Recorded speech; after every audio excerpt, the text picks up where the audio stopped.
আর ওই লোকটার নাম খুব শিগগিরই আমি আপনাকে বলে দেবো। Hello Rohan,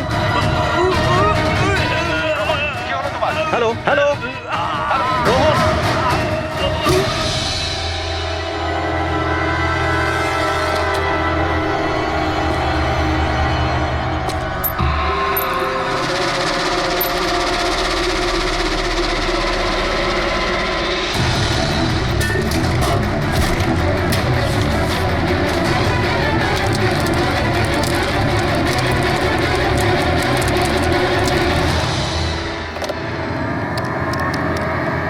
hello, police station.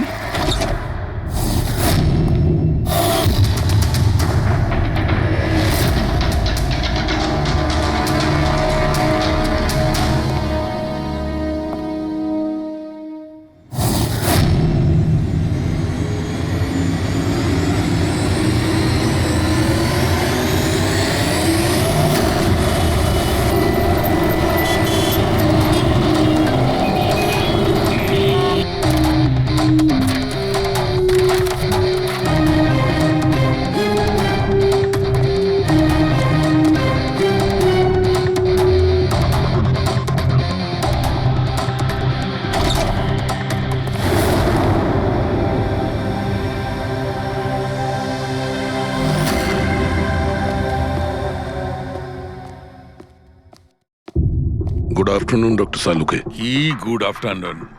Please sorry, don't mind. আসলে যখনই কোনো নিরপরাধ লোকের খুন দেখি না, তখনই গুড আফটারনুন গুড মর্নিং এর উপর বিশ্বাসই চলে। তাই তো ডক্টর। ডক্টর কোনো পোক্ত প্রমাণ পেলেন? আপাতত এই ল্যাপটপের চার্জারটা তার, এটা দিয়েই শ্বাসরোধ করা হয়েছে এর। আর এর মৃত্যুর সময় হচ্ছে সকাল 9টা থেকে 9:30টার মধ্যে। আর হ্যাঁ, লাশের পাশে এই মোবাইলটা পাওয়া গেছে। হয়তো এটা আমাদের কোনো সাহায্য করবে। আর ওই বাকি প্রমাণগুলো যার ব্যাপারে ইন্সপেক্টর সমীর বলছিলেন? স্যার, স্যার রোহনের ডায়েরি এই দেখুন, পুরোটাই পুড়ে গেছে, ছাই হয়ে গেছে। তবে এই ডায়েরিটার সঙ্গে অনেক ডকুমেন্টসও ছিল, সেগুলোও পুড়ে গেছে। বুঝতেই পারছি না যে ওই ডকুমেন্টস এমন কি ছিল। নিশ্চয়ই এর মধ্যে এমন কিছু ছিল যার জন্য ওই খুনি প্রবলেমে পড়তো, তাই প্রমাণ জ্বালিয়ে দিয়েছে আর এই রোহনকেও মেরে দিয়েছে। স্যার, হ্যাঁ, এই হার্ড ডিস্কটা আমি এখানেই পেয়েছিলাম, ক্রাইম সিনে। আমি এটা একজন কম্পিউটার এক্সপার্টকে দেখিয়েছি। পুরোপুরি নষ্ট হয়ে গেছে, ডেটা রিকভার করা সম্ভবই নয়। খুনি প্রত্যেকটা প্রমাণকে খারাপ করে দিয়েছে। কোনো ব্যাপার না, কোথাও না কোথাও কিছু না কিছু প্রমাণ নিশ্চয়ই পাবো। পুরবি, স্যার। এই রোহনের ব্যাকগ্রাউন্ড চেক করেছো? হ্যাঁ স্যার, পুরো নাম রোহন কুমার। এ পুনেতে থাকে, এখানে মুম্বাইতে চাকরি করছিল, একাই থাকতো। আর এখানেই এই বাড়ি থেকেই কাজ করছিল। কি কাজ কি করতো? গোয়েন্দা ছিল। বড় বড় কোম্পানিতে যে লাখ লাখ টাকা জালিয়াতি হয় সেগুলোর তদন্ত করতো। তাহলে তো অনেক শত্রুই আছে এই রোহনের। হ্যাঁ দয়া, আর ওই অনেকগুলো শত্রুর থেকে আসল খুনিটা কে সেটা হয়তো তোমাকে এইটা বলবে। কি এটা ডক্টর? এটা চুম্বক। চুম্বক? এর মধ্যে একজন দৌড়বীরের ছবিও আছে, কিন্তু এই চুম্বক রোহনের বডির মধ্যে কি করছিল? আমার মনে হচ্ছে হয়তো এটা খুনির হবে। ওর পকেটে ছিল, এদিক ওদিক করতে গিয়ে হয়তো এটা পড়ে গেছে। তাহলে তো এটা আঙুলের ছাপ থাকবে। না, একটাও নেই। একটাও নেই।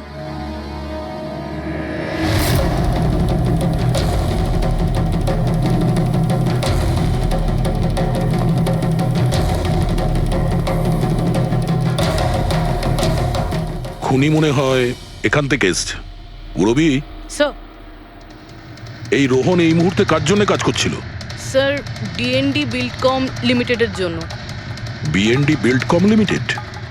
এটা তো ইঞ্জিনিয়ারিং আর কনস্ট্রাকশনের 1 নম্বর কোম্পানি শহরের। হ্যাঁ স্যার, এই দেখুন, এই ভাঙা হার্ড ডিস্কটার উপরেও ওই কোম্পানিটারই স্টিকার লাগানো রয়েছে।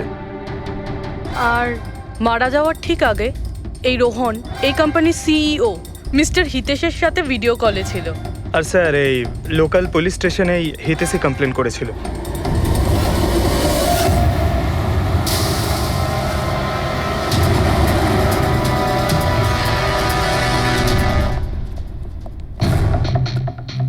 এটা কি এত বড় অফিসে শুধুমাত্র একজনই লোক ছিল নাকি? মনে হচ্ছে স্যার ইন্ডিয়ার ম্যাচ দেখার জন্য সবাই বাড়ি চলে গেছে। আচ্ছা, আজকে ইন্ডিয়ার ম্যাচ আছে।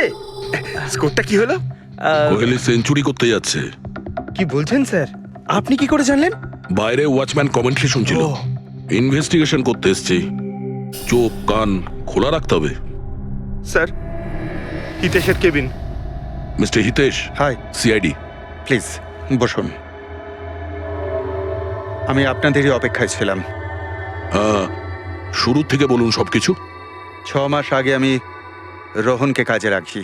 গত 5 বছর ধরে আমাদের কোম্পানিতে যে লোকসান হচ্ছে তা আগে কখনো হয়নি। কি ধরনের ক্ষতি? লোকসানের লিস্ট তো বলে শেষ করা যাবে না। যে টেন্ডারগুলো আমাদের কোম্পানির পাওয়া উচিত ছিল সেগুলো হাত থেকে বেরিয়ে যাচ্ছিল। এই দেখুন, 1100 কোটির রিফাইন্ডিং কন্ট্রাক্ট, 37 কোটির রেলওয়ে কন্ট্রাক্ট, আর 800 কোটির পাওয়ার ট্রান্সমিশন কন্ট্রাক্ট। এটাও তো হতে পারে যে যে সমস্ত কোম্পানি এই কন্ট্রাক্টটা পেয়েছে ওরা আপনার থেকে কম কোট দিয়েছে। সেটাই তো আমি বলতে চাইছি স্যার। যদি অন্য অন্য কোম্পানি এই টেন্ডার পেতো তাহলে ব্যাপারটা অন্য ছিল, কিন্তু এই সমস্ত কন্ট্রাক্ট একটা মাত্র কোম্পানিই পেয়েছে। আর সবচেয়ে বড় কথা হলো তাদের অ্যামাউন্ট আমাদের দেওয়া অ্যামাউন্টের থেকে মাত্র 1000 টাকা কম। শুধুমাত্র 1000 টাকা কম? কোন কোম্পানি এটা? XPL infrastructure. XPL infrastructure. তাহলে আপনার মনে হচ্ছে যে আপনার কোম্পানিতে এমন কেউ বেইমান আছে যে স্যালারি আপনার থেকে নেয় কিন্তু কাজ এক্সপিএল এর জন্য করে? 100% কেউ না কেউ তো অবশ্যই আছে। আর রোহন ওই লোকটার খুব কাছাকাছি পৌঁছে গিয়েছিল।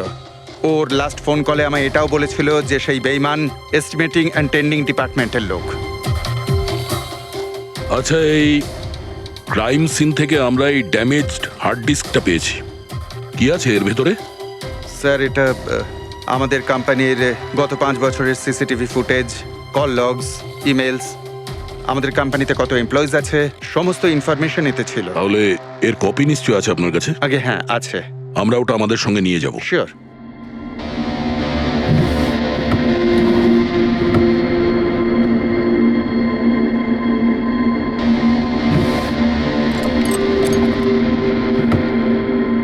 হয়তো হার্ড ডিস্কটা চুরি হয়ে গেছে। আমি এখানেই রেখেছিলাম হার্ড ডিস্কটা।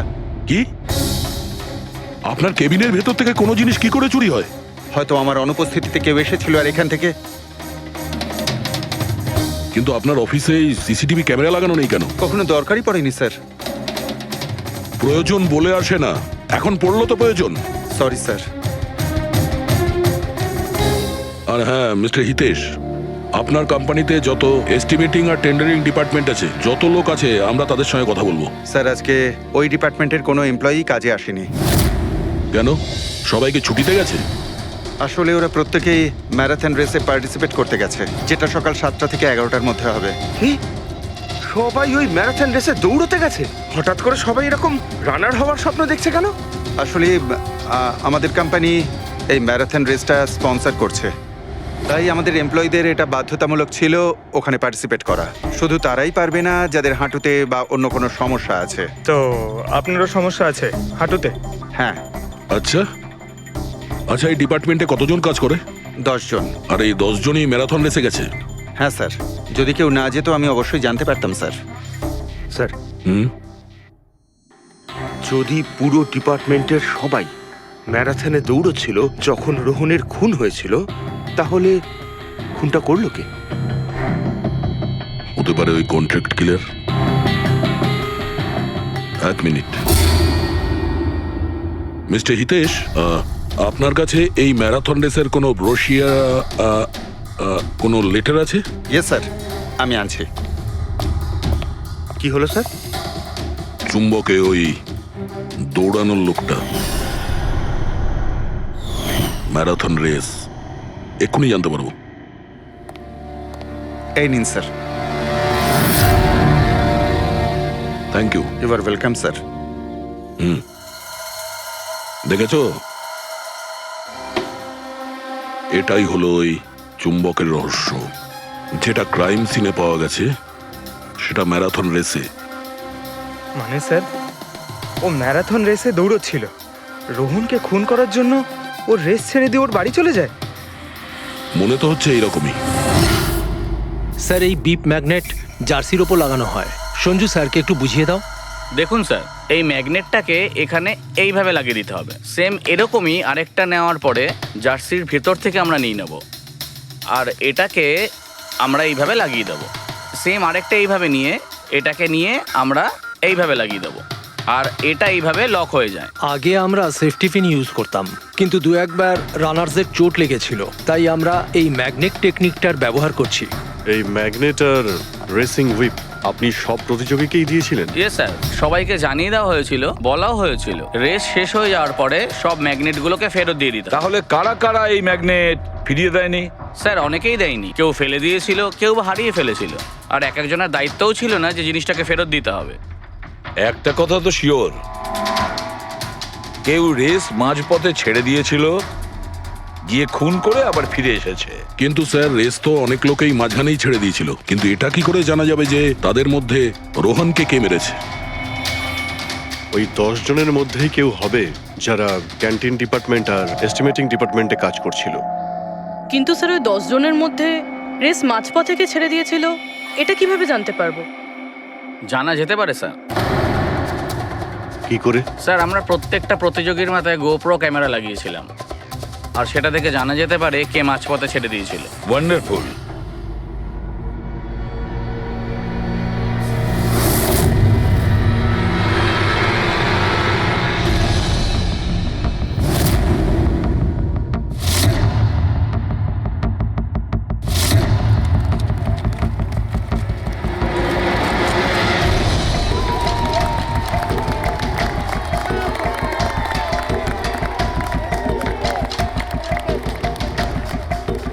নবীন, এই রিশটা তোকেই জিততে হবে।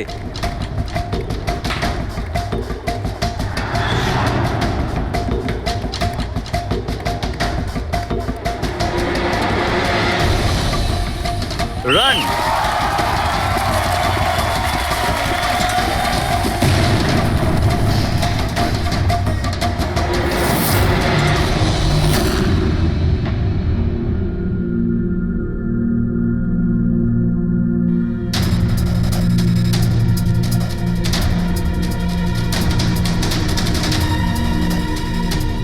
এই 4টে স্ক্রিন, এগুলো ব্ল্যাঙ্ক কেন?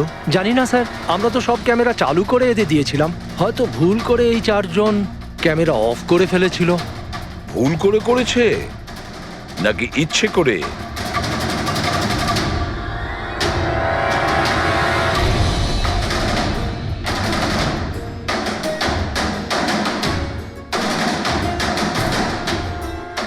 এদের মোটিভটা কি বুঝে উঠতে পারছি না, এরা কি করতে চাইছিল। কি কুনাল, একটা ক্যামেরা ভাঙা, একটা ক্যামেরায় মাটি লেগে আছে, এই 4টে ক্যামেরা ব্ল্যাঙ্ক, সেটা কেন? জানি না স্যার। ওইসব জানি নাটা নিয়ে বললে হবে না। এই সব কটা ক্যামেরা 10-এ 10 আমার চাই। স্যার এই 3টে ক্যামেরা একদম ঠিক ছিল স্যার। এমপ্লয় 1, এমপ্লয় 2 আর এমপ্লয় 3। তার মানে এই 3টে ক্যামেরায় কোনো টেকনিক্যাল প্রবলেম ছিল না। কেউ ইচ্ছে করে ক্যামেরাগুলো বন্ধ করেছিল বা ভুল করেও করে থাকতে পারে, কিন্তু বলা যায় না। কিন্তু স্যার এই 4টে ক্যামেরারই ফুটেজ একদম ঠিকঠাক স্যার। এমপ্লয়ি 4, 5, 6, 7। তাহলে এবার যাই প্রবলেম ক্যামেরাতে। সবার আগে প্রবলেম ক্যামেরা ছিল এই নবীনের, যার লেন্স ক্র্যাক হয়ে গেছিল, হতে পারে দৌড়তে দৌড়তে পড়ে গেছিল।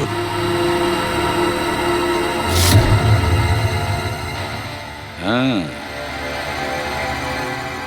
আর স্যার দ্বিতীয় প্রবলেমের ক্যামেরা, মুক্তিরটা, যে রেসের মাঝখানে দাঁড়িয়ে নিজের জুতোর ফিতে বাজছিল। হ্যাঁ, তারপরে ফিতে বাঁধার পরে ওই হাতটাই নিজের লেন্সে লাগায়, আর লেন্সে সমস্ত পিকচারটাই ঝাপসা হয়ে যায়। কিন্তু স্যার এই মাটি ইচ্ছে করে লাগিয়েছে নাকি ভুল করে?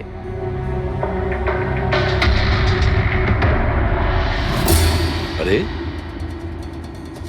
10টা লোকের তো 10টা গোপ্রো ক্যামেরা থাকা উচিত, এখানে তো দেখছি 9টা। গৌরবের ক্যামেরাটা কি হলো, সেটা কোথায়? স্যার ওই ক্যামেরাটা হারিয়ে গেছে, গৌরব ওটা ফেরত দেয়নি। তাহলে স্যার এই গৌরবই খুনি, ওকে ধরে ফেলা উচিত। না পঙ্কজ, এইভাবে হয় না। হতে পারে গৌরব ক্যামেরাটা ফেরত দিতে ভুলে গেছে, আমাদের এটা ভাবতে হবে যে খুনি এই সময়টাই কেন বেছে নিল ম্যারাথন রেসের টাইমে খুন করার জন্য। ও তো চাইলে যে কোনো সময় খুন করতে পারতো, যে কোনো জায়গায় পারতো। হ্যাঁ, অ্যালিবাইয়ের জন্য স্যার, যাতে ধরা পড়লে খুনি বলতে পারে যে রোহনকে খুনের সময় ও তো ম্যারাথনে পার্টিসিপেট করেছিল। হ্যাঁ, সেই জন্য ও রেসেও পার্টিসিপেট করেছিল আর রেস কমপ্লিট করেছিল। তার মানে স্যার রেসকে মাঝখান থেকে ছেড়ে ও চলে গেছিল, তারপরে গিয়ে খুন করলো, আর খুন করার পরে এসে রেস আবার শেষ করলো। এক্স্যাক্টলি। কিন্তু স্যার এই ফুটেজ থেকে কিভাবে জানতে পারবো কে রেস ছেড়ে চলে গেছে, খুন করেছে, আবার রেস জয়েন করেছে? স্যার এই ব্যাপারটা আপনি টাইমিং চিপ থেকে জানতে পারবেন। টাইমিং চিপটা আবার কি? আজকাল ম্যারাথন রেসে বিজেতা কে জানার জন্য RFIDর ব্যবহার করা হয়। RFID মানে রেডিও ফ্রিকোয়েন্সি আইডেন্টিফিকেশন। আগে হ্যাঁ, ও, এই টেকনিক থেকে একটা জিনিস জানা যেতে পারে যে একজন রানারের প্রত্যেকটা ল্যাব কমপ্লিট করতে কত সময় লেগেছে। RFID, radio frequency identification. Sir এটাই হলো চিপ, আর এটা রেসের ম্যাট, আর এটাই RFID টেকনিকে চলে। দেখুন স্যার। ও, তার মানে রেস শুরু হতেই যখন কোনো রানার এটা ক্রস করে তখন এই টাইমিংটা ওই মুহূর্তে শুরু হয়ে যায়। একদম স্যার, অফিসের কার্ডের মতন স্যার। ঠিক আছে, এটা তো বুঝতে পারলাম, কিন্তু এটা কি জানতে পারা যাবে যে কেউ রেস মাঝপথে ছেড়ে দেয় আর পরে আবার এসে জয়েন করে? এরও উপায় আছে স্যার। স্যার এই ম্যারাথন রেস 31 কিলোমিটারের হয়। এতে 4টে ভাগ, প্রথমটা 5, দ্বিতীয়টা 10, তৃতীয় 15, চতুর্থ 20। চতুর্থ পর্যায় থেকে ফিনিশিং লাইনের দূরত্ব কম করে 1 কিলোমিটার স্যার। তার মানে সব মিলিয়ে 6টা প্যাড, স্টার্টিং লাইনের প্রথম প্যাড আর ফিনিশিং লাইনের 6 নম্বর প্যাড, মাঝখানে 4টে থাকছে, 4টে ধাপ, 4টে প্যাড। যখন কোনো প্রতিযোগীর পা ওই প্যাডের মধ্যে পড়ে তখন আমরা বুঝতে পারি ওই রানার কত টাইমটা নিয়েছে। তাহলে কে রেস মাঝপথে ছেড়েছিল আর কে ছেড়ে যায়নি এটা জানা গেলে এটাও জানা যাবে যে একটা ধাপ থেকে আরেকটা ধাপে যাওয়ার সময় কোন রানারের সব থেকে বেশি সময় লেগেছিল। সবকটারই টাইমিংটা চেক করতে হবে। জানা তো যাবে সে কে যে মাঝপথে রেস ছেড়ে আবার জয়েন করেছে। পুরবি,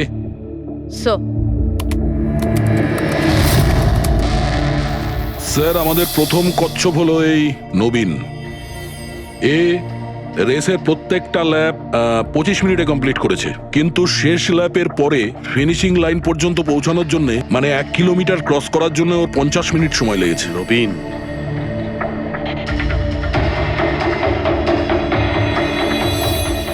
আর স্যার এই মুক্তি, এর টাইম তো রেকর্ডই হয়নি। 15 থেকে 20 কিলোমিটারের মাঝের ধাপ। তাহলে এ হলো দ্বিতীয় সাসপেক্ট।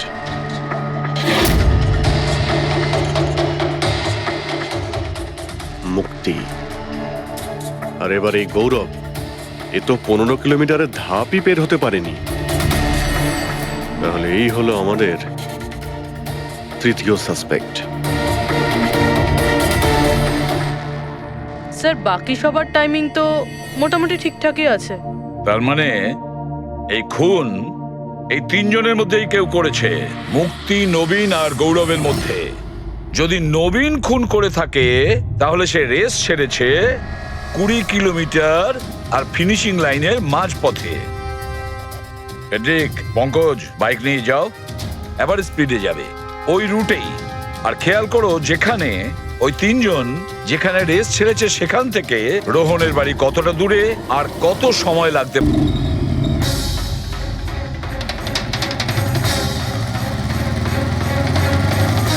15 কিলোমিটারের মাঠ থেকে আসছি স্যার, এটা 10 কিলোমিটার। হ্যাঁ, মুক্তি বোধহয় এখানেই কোথাও দাঁড়িয়েছিল, 10 আর 15 কিলোমিটারের মার্কের মাঝখানে। এই আমি স্টপ ওয়াচটা অন করলাম আর আমি চললাম রোহনের বাড়ি। থাম পঙ্কজ, এই রাস্তাটা দিয়ে। এই রাস্তা দিয়ে? হ্যাঁ, এই রাস্তাটা। চলুন। আরে আস্তে চালা না। হ্যাঁ।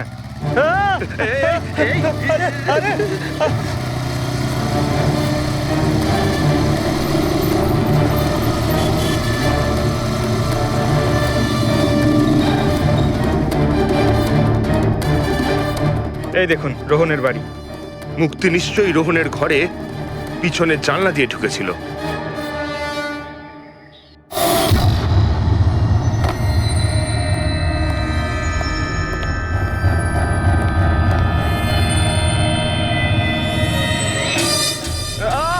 আরে অ্যাক্টিং করতে বলেছিলাম। থাম।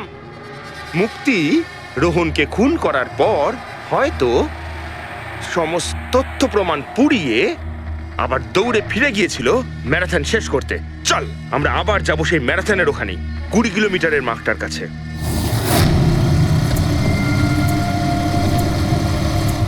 স্টপ ওয়াচের টাইম দেখে নিন স্যার। 26 মিনিট।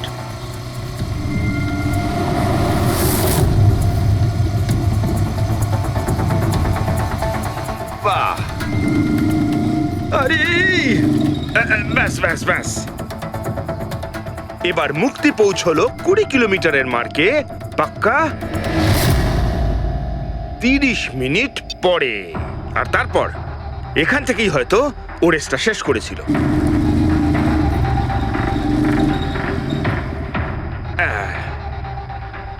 এবার শোন, গৌরব যদি খুন করে থাকে তাহলে ও রেসটা এখানেই ছেড়েছিল 10 আর 15 কিলোমিটার মার্কের মাঝামাঝি। এই আমি স্টপ ওয়াচ অন করলাম। এবার যাব আমরা রোহনের বাড়ি। চলো। চল।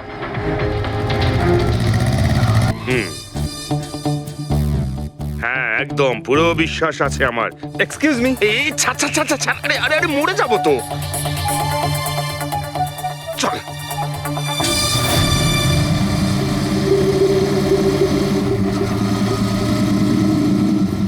ব্যাস। একটু দাঁড়ান, আমি বুঝতে পেরেছি। আমি বলছি, এই গৌরব রোহনের বাড়ি থেকে 15 থেকে 20 কিলোমিটার দূরে রেসে আবার জয়েন করেছিল, তাই না? শাবাশ। হ্যাঁ। আমার সাথে থেকে থেকে তোরও তো বুদ্ধি খুলে গেছে। আর এই সব কিছু করতে গৌরবের টাইম লেগেছিল পুরো 27 মিনিট। এবার দেখা যাক নবীনের কত লেগেছিল। এবার যদি নবীন খুন করে থাকে তাহলে ও নিশ্চয়ই এখান থেকে গেছিল, যেখানে ও পড়ে গেছিল। এই আমি স্টপ ওয়াচ অন করলাম। এবার যাওয়া যাক রোহনের বাড়ি। চল। চলুন স্যার। ওকে। পঙ্কজ, 3 জন রোহনের সাথে এরকমই কিছু করেছিল। ব্যাস। রোহনকে খুন করে নবীন এইখানে এসে পৌঁছেছিল ফিনিশিং লাইনের সামনে, যেখানে ও ক্যামেরাটা দ্বিতীয়বারের জন্য সরিয়েছিল। আর এই সব কিছু করতে ওর লেগেছিল হয়তো 48 মিনিট। স্যার, জানতে পেরেছি 3 জনের কত সময় লেগেছিল। আচ্ছা, তাহলে বলো মুক্তির কত সময় লেগেছিল? মুক্তির লেগেছিল 30 মিনিট। আর টাইমিং চিপ অনুযায়ী 39 মিনিট লেট ছিল। আর গৌরব? গৌরবের 27 মিনিট। আরও ম্যারাথন রেস থেকে নিখোঁজ ছিল 24 মিনিটের জন্য। নবীনের লেগেছিল 48 মিনিট রোহনের বাড়ি গিয়ে ওকে খুন করে ফিরে আসতে। আর টাইমিং চিপ অনুযায়ী এই নবীন 50 মিনিট লেট ছিল। হ্যাঁ, আমাদের খুনি এই 3 জনের মধ্যেই কেউ হবে, নবীন, গৌরব আর মুক্তির মধ্যে। মিস্টার নবীন, একটা কথা বলুন। এই রেসে আপনি প্রত্যেকটা ল্যাপ 25 মিনিটে কমপ্লিট করেছেন, কিন্তু ফিনিশিং লাইনের আগে ওই 1 কিলোমিটার যেতে আপনার 50 মিনিট সময় লেগেছিল। কেন? স্যার, ওই 20 কিলোমিটার পুরো করার পর আমি নিচে পড়ে গেছিলাম। আর স্যার, ওই আমার পায়ে চোট লেগেছিল আর ক্যামেরাটাও ভেঙে যায়। স্যার, লাস্টের 1 কিলোমিটার আমি কতটা কষ্টে পুরো করেছি স্যার আমিই জানি সেটা। এই আঘাতটা কোথায় লেগেছে আপনার? স্যার, এইখানে দেখুন স্যার। পট্টিটা খোলো। হ্যাঁ, এইটা।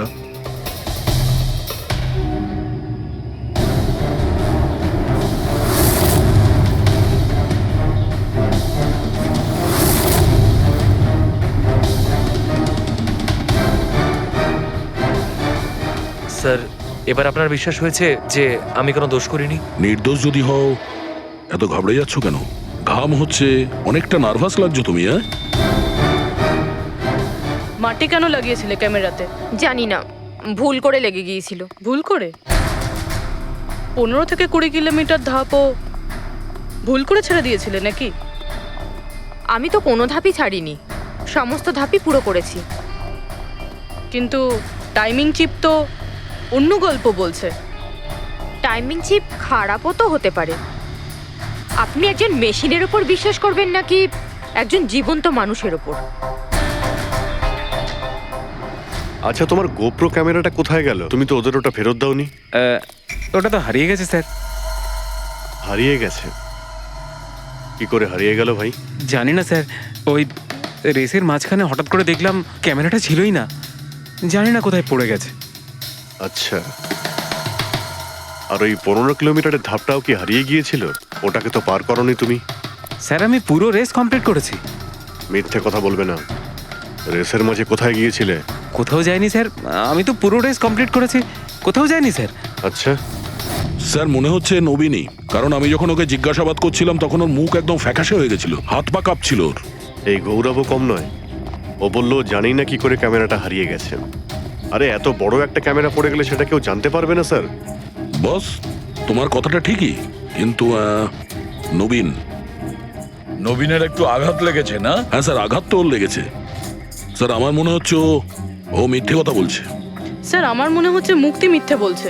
ও জেনে শুনেই ক্যামেরায় মাটি লাগিয়েছিল, কারণ নিশ্চয়ই এমন কিছু আছে যেটা ও আমাদের থেকে লুকোতে চাইছে। হ্যাঁ, এটাও হতে পারে, কারণ ক্যামেরায় যদি ভুল করে মাটি লেগে যেত তাহলে আরো সবার ক্যামেরাতে লাগতে পারতো ভুল করে।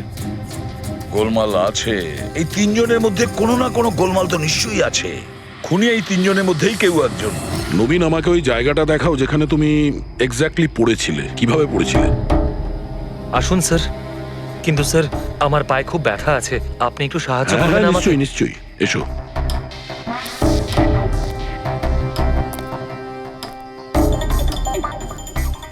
স্যার আমি এখনো বলছি আপনাকে, আপনি নিজের টাইম ওয়েস্ট করছেন। এমনটা যেন না হয় যে আসল খুনিই পালিয়ে যায়। সিআইডির হাত থেকে আজ পর্যন্ত কোনো খুনি না বেরিয়েছে না বেরোতে পারবে। নিশ্চিন্ত থাকো। হ্যাঁ স্যার, ওই যে এখানে আটকেই আমি পড়ে যাই। এখানে? হ্যাঁ স্যার। স্যার পড়ে যেতেই আমার ক্যামেরাটাও ভেঙে যায়। আচ্ছা। তারপর আমি ক্যামেরাটা আবার লাগালাম, তারপর রেস স্টার্ট করলাম। প্রচুর ব্যথা নিয়ে তুমি এই রেসটা ফিনিশ করেছো। হ্যাঁ স্যার, এখনো খুব ব্যথা। তুমি পড়েছিলে এইখানে, এই জায়গাটায়? হ্যাঁ স্যার, খুব ক্লান্ত হয়ে গেছিলাম তো, তাই খেয়াল করিনি আর পা আটকে নিচে পড়ে যাই। আচ্ছা, রেস ফিনিশ করার আগে তুমি দ্বিতীয়বার ওই ক্যামেরাটাকে সরিয়ে দিয়েছিলে কেন? আচ্ছা, ওটা তো স্যার খুব গরম লাগছিল তো, তাই মুখটা ধোয়ার জন্য আমি ক্যামেরাটা খুলে ফেলেছিলাম। কিন্তু কিছুক্ষণ পরেই আমি আবার ক্যামেরাটা লাগিয়ে নিই। রেস তো আমি তারপরেই কমপ্লিট করেছিলাম। হ্যাঁ ঠিক আছে, চলো। স্যার কিছু তো বলুন, আমরা যাচ্ছি কোথায় আসলে? তোমার হারিয়ে যাওয়া ক্যামেরা খুঁজতে। স্যার কিন্তু এত বড় জায়গাতে আমরা খুঁজবো কি করে ওই ক্যামেরাটা? প্রত্যেক ক্যামেরাতে একটা চিপ লাগানো আছে, আর এই ম্যাপ বলছে তোমার ক্যামেরা এইদিকেই আছে। চলে এসো।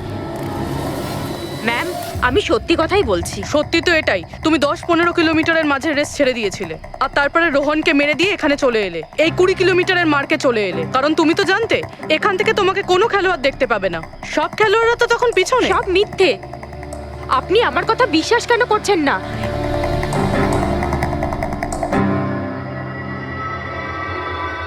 কি কি খুঁজছো? আমি কিছু তো না। কিছু আছে ওখানে? না, কিছু না। আচ্ছা, ওই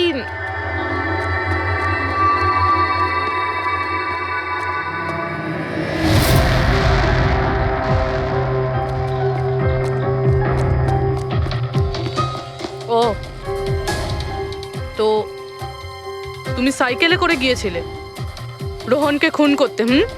আমি সত্যিই জানি না যে এই সাইকেলটা কার। তাই এক্ষুনি সব জানা যাবে যখন তোমার আঙুলের ছাপ এই সাইকেলে পাওয়া যাবে।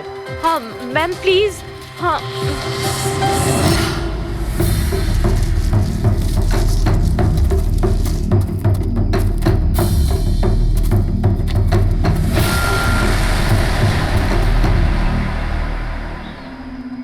এই হলো ক্যামেরা। এটাকে পুরো ভেঙে ফেলেছো? হ্যাঁ, আমি ভাঙিনি স্যার। দুটো ক্যামেরা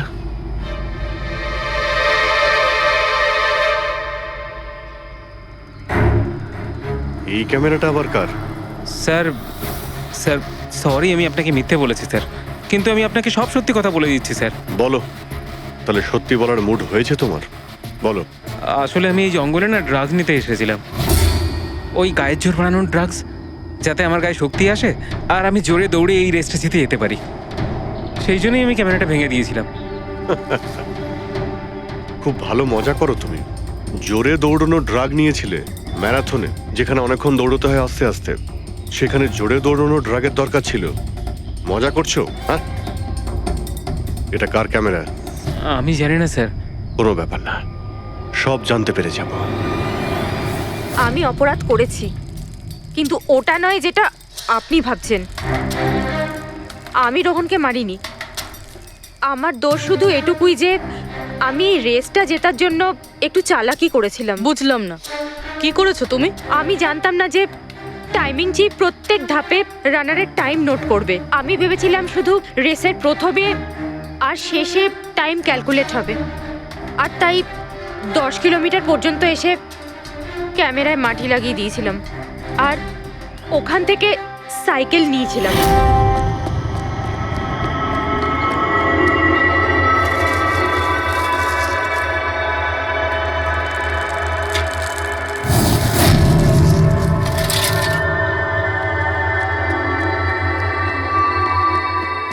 কিন্তু রেস শেষ হতেই সিআইডি ওখানে চলে এলো আর আমি ওখান থেকে সাইকেলটা সরানোর সুযোগই পাইনি। এত কিছু করেছো শুধু একটা রেস জেতার জন্য? আসলে অফিসে বেট ধরা হয়েছিল যে আমাদের ডিপার্টমেন্টে যে রেসটা জিতবে তাকে সবাই কন্ট্রিবিউট করে 5 লাখ টাকা দেবে। আমার টাকার খুব দরকার ছিল, তাই আমি... এটা দীপ্তির ক্যামেরা। এই দুটো ক্যামেরা তোমরা কেন ভেঙেছিলে? স্যার আসলে আমরা এই রেসে এসেছিলাম যাতে একে অপরের সাথে সময় কাটাতে পারি, কিন্তু তারপরে খেয়াল হলো যে আমাদের প্রেমের কথাবার্তা সব ওই গোপ্রোতে রেকর্ড হচ্ছে স্যার। কখন থেকে ফলো করছে। শোন না, তোকে খুব সুন্দর লাগছে। দাঁত ছাড়ো তো। কি হলো? গোপ্রোতে সব রেকর্ড হচ্ছে। ও গড, এখন কি করব?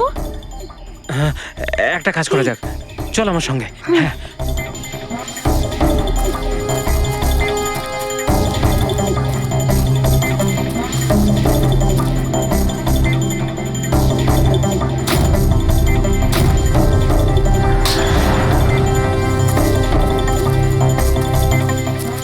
আরে তোমরা তো অদ্ভুত কাজ করেছো। আরে এতে তো কোনো সাউন্ড রেকর্ডই হয় না। তোমরা তো বোকার মতো কাজ করেছিলে। হয়তো কে দুটো ক্যামেরা ভেঙে দিয়েছো। কি স্যার, এতে কিছু রেকর্ড হয়নি? স্যার নবীন তো আমাকে ওই জায়গাটা দেখিয়েছে যেখানে ও পড়েছিল, কিন্তু কেন জানি না আমার মনে হচ্ছে যে ও মিথ্যে কথাই বলছে। আরে মুক্তি, স্যার মুক্তি বলেছে যে ও সাইকেলের ব্যবহার করেছে রেস জেতার জন্য। স্যার হতে পারে ও মিথ্যে কথা বলছে আর রোহনকে খুন ওই করেছে। আর গৌরব আর দীপ্তি, ওদের লাভ স্টোরির কি হলো? কতটা সত্যি? হ্যাঁ, ওরা সত্যি কথাই বলছে। ফোন রেকর্ডে দেখাচ্ছে দীপ্তি আর গৌরব প্রতিদিন 3-4 ঘন্টা করে নিজেদের মধ্যে কথা বলতো। স্যার একটা কাজ করি, আমরা আবার ম্যারাথন রেসের ফিনিশিং ভিডিওটা দেখি।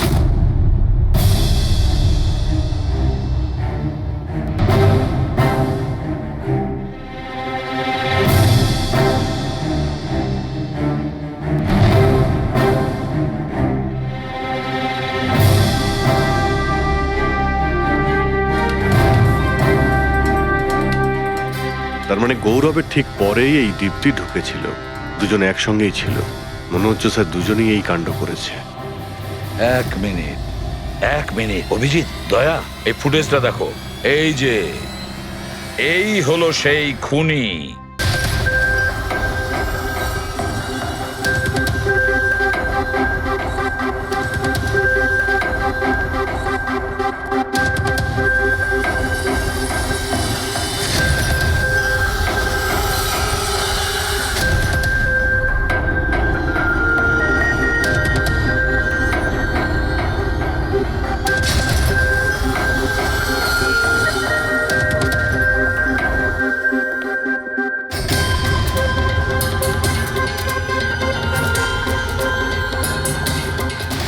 স্যার আমাদের এখানে কেন ডাকা হয়েছে? খুনির নাম বলবার জন্য। স্যার সত্যিই খুনি ধরা পড়েছে? তাহলে তাহলে বলুন না স্যার, কে খুনি? আরে বলবো, একটু ধৈর্য ধরো। মুক্তি, 5 লাখ টাকার জন্য তুমি বেইমানি করেছো, 5 লাখ টাকার জন্য। আর গৌরব, তুমি তুমি তো তোমার ভালোবাসা লুকোনোর জন্য বেইমানি করেছো। আর নবীন, তুমি, চলো তোমাকে আবার দেখাচ্ছি, রেসের একটা পাওয়ার দেখাচ্ছি। খুব ভালো করে দেখো আর বলো কোথায় ভুল আছে, বলো।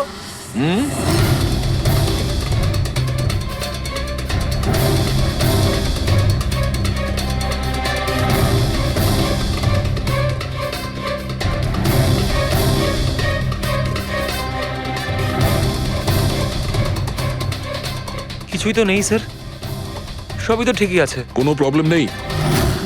তোমার মনে আছে তুমি বলেছিলে যে ক্যামেরাটা দ্বিতীয়বার যখন তুমি সরিয়েছিলে তারপরে তুমি মাথায় জল ঢেলেছিলে? ওটা তো স্যার খুব গরম লাগছিল, তো তাই মুখটা ধোয়ার জন্য আমি ক্যামেরাটা খুলে ফেলেছিলাম। মিথ্যে বলেছিলে তুমি, নিজের মাথায় জল ঢেলেছিলে। অথচ যখন ফিনিশিং লাইনে পৌঁছলে তখন তো তোমার ভেজা অবস্থায় থাকার কথা ছিল। কিন্তু এই ফুটেজে আমরা কি দেখতে পাচ্ছি?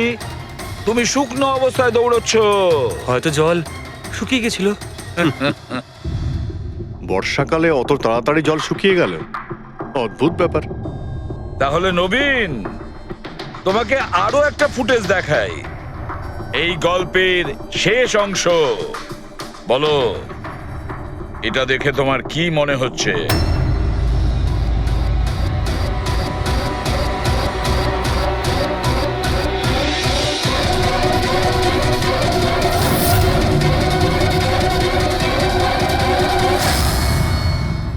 কি নবীন, এই ফুটেজে তোমার মুখটা কেমন চেঞ্জ লাগছে না?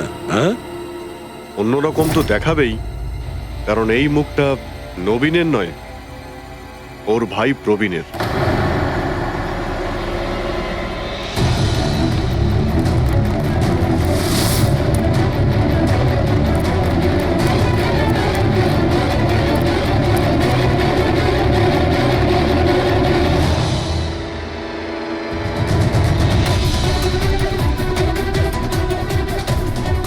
খুব বড় প্ল্যান বানিয়েছিলে তুমি, দারুণ মাথা খাটিয়েছিলে তুমি। প্রথমে 3টে এমপ্লয়ির ক্যামেরা বন্ধ করে দিয়েছিলে,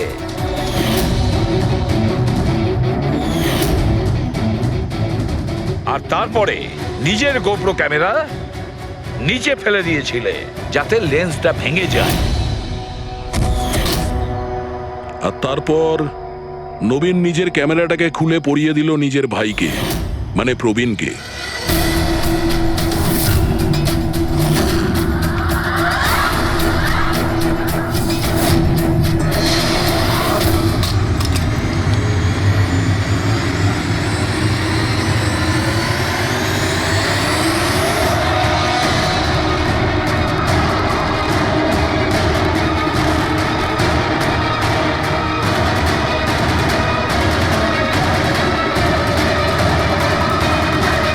এই ক্যামেরা বদল করার সময় খুব একটা সময় ছিল না, তাই হতে পারে ওই টি শার্টে যখন কাগজটা লাগাচ্ছিল তখন সমস্ত ম্যাগনেটগুলো লাগায়নি, কিছু ম্যাগনেট নবীন নিজের পকেটে ভরে নিয়ে গেছিল।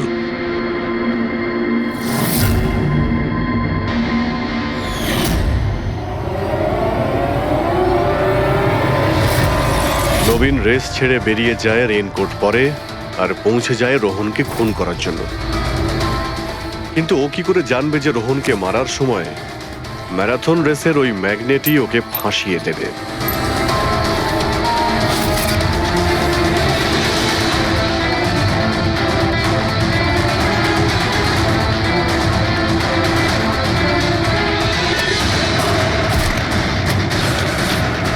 তারপর তুমি পুরো প্রমাণ নষ্ট করলে আর আবার এসে রেসে জয়েন করলে। ইচ্ছে করে নিজের পায়ে তুমি চোট লাগালে যাতে আমরা বিশ্বাস করি যে আঘাতটা সত্যি। আর তারপরে তুমি রেসটা ফিনিশ করো। তাহলে বলো। হ্যাঁ স্যার, আমি খুন করেছি রোহনকে। একদম একদম পারফেক্ট প্ল্যান ছিল, কিন্তু আমি কি করে জানবো যে আপনারা আমার থেকেও অনেক বুদ্ধিমান? প্রত্যেক অপরাধী এই ভুলটাই করে, কারণ তার মনে হয় যে সে আইনের চোখে ফাঁকি দিয়ে দেবে। এবারে বলো, ওকে কেন খুন করলে? তাড়াতাড়ি বলো। বিএনডি বিল্ডকনে হওয়া প্রত্যেকটা গন্ডগোলের পেছনে আমিই ছিলাম। আমার জন্যই প্রত্যেকটা টেন্ডার কোম্পানির হাতছাড়া হলো। আর আমি যদি রোহনকে না মারতাম তাহলে ও আমার সমস্ত রহস্য খুলে দিত। তাই আমি লজ্জা লাগার কথা তোমার। যে থালায় খেয়েছো ওই থালায় ফুটো করেছো। আর সেই পাপ লুকোনোর জন্য তুমি রোহনকে খুন করে দিয়েছো। আইন তোমাকে কঠোরতম শাস্তি দেবে। আশা করি ততদিনে ফাঁসির অর্ডার এসে যাবে। নিয়ে যাও এদের।